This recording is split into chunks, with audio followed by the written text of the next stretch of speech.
उसमें आपकी प्रतिक्रिया जानना चाहेंगे। संजीव वर्मा जी आपके पास आएंगे दोबारा। भट्ट जी क्या कहना चाहते हैं? क्लीन स्वीप की बात कही जा रही है एग्जिट पोल के नतीजों में, किसका क्लीन स्वीप हो रहा है? देखिए, मैं पहले तो देर से आने के लिए क्षमा। मैं आपको बधाई देता हूं कि आपने उत्तराखंड के दर्द को समझते हुए एग्जिट पोल के ऊपर आपने ये डिबेट रखी है।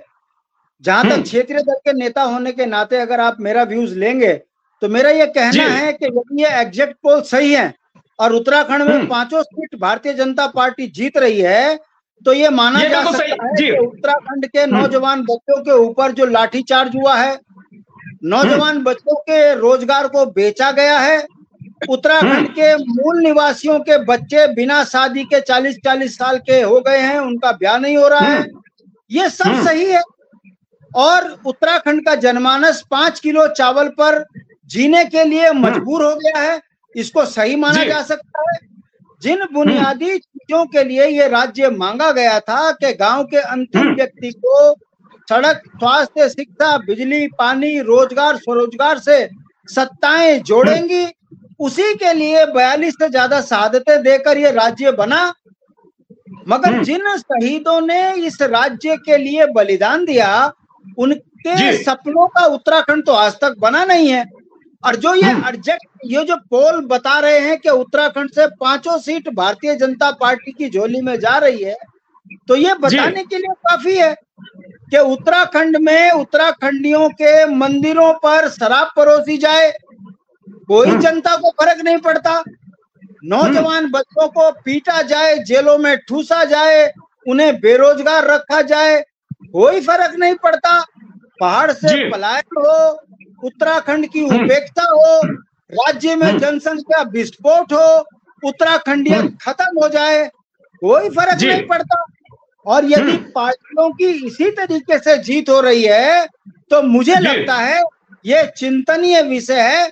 इस पर सोचना पड़ेगा कि आखिर हम इस राज्य के अंदर लोकतंत्र को किस दिशा की ओर लेके जा रहे हैं। अब रही बात शांति प्रसाद भट्ट जी, सवाल यह है कि यदि क्लीन स्वीप हो रहा है, 5 की 5 सीटें भाजपा जीत रही है, तो कहीं ना कहीं मोदी जी पर जनता का विश्वास है, क्या कहना चाहेंगे आप?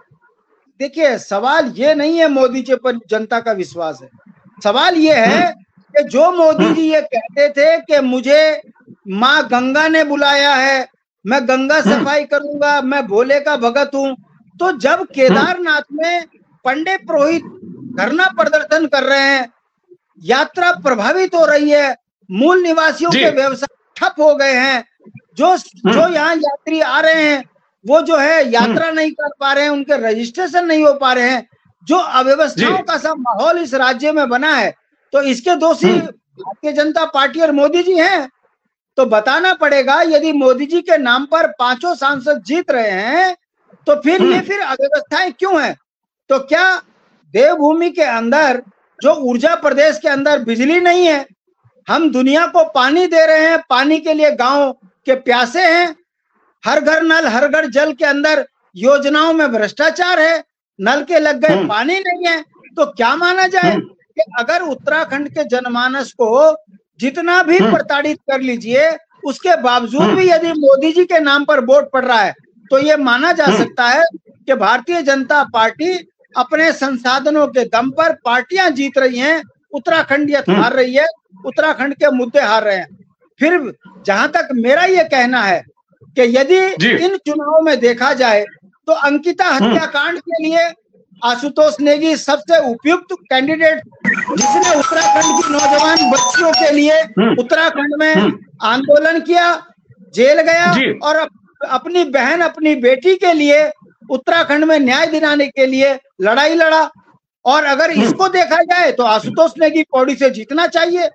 नौजवान बच्चों की आवाज बॉबी पर आपके पास आएंगे जी, भट्ट जी आपके पास आएंगे, आपको काफी पर्याप्त समय देंगे। फिर संजीव जी की बात करता है। संजीव जी